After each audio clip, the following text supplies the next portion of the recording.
Hello everyone, Dr. Beth here, and welcome to The More You Know, a strength training edition.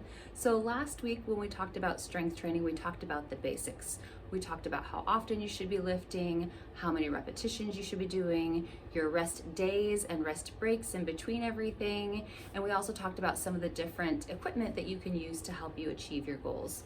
This week we're going to conquer the question, how heavy should I lift and where should I start? So if you are an inexperienced lifter or it's been a long time since you've lifted weights, we do recommend starting at a low weight to avoid injury and start to gently exposing your body to good strength training.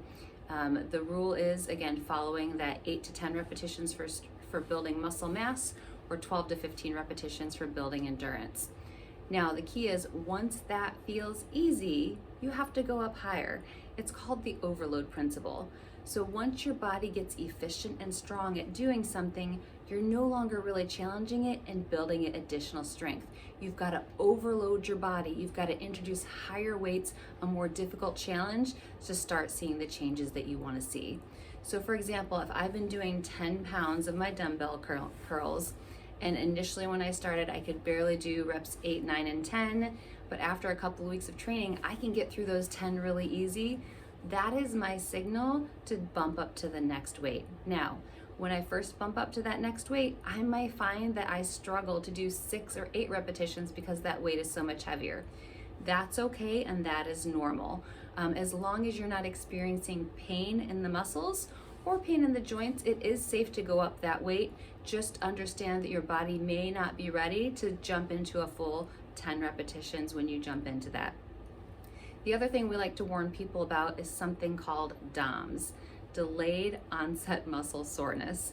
Oftentimes when you start a new strength training routine or you add in a muscle group that you haven't done in a while, you will notice that 1 to 2 days later, you feel extremely sore in that muscle group.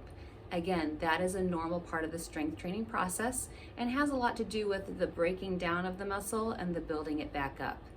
Again, as long as that discomfort is just in the muscles itself and not the joint, that is kind of a normal part of the strength training process and usually tends to fade away the longer that you are strength training. So remember to apply the overload principle, and as soon as an activity becomes easy, bump up on the weight and be prepared for some DOMS, some delayed onset muscle soreness, after you start strength training for the first time or after you add higher weights, knowing that that is a total normal part of the process, and it just means that your body is working to get stronger. Good luck and see you soon.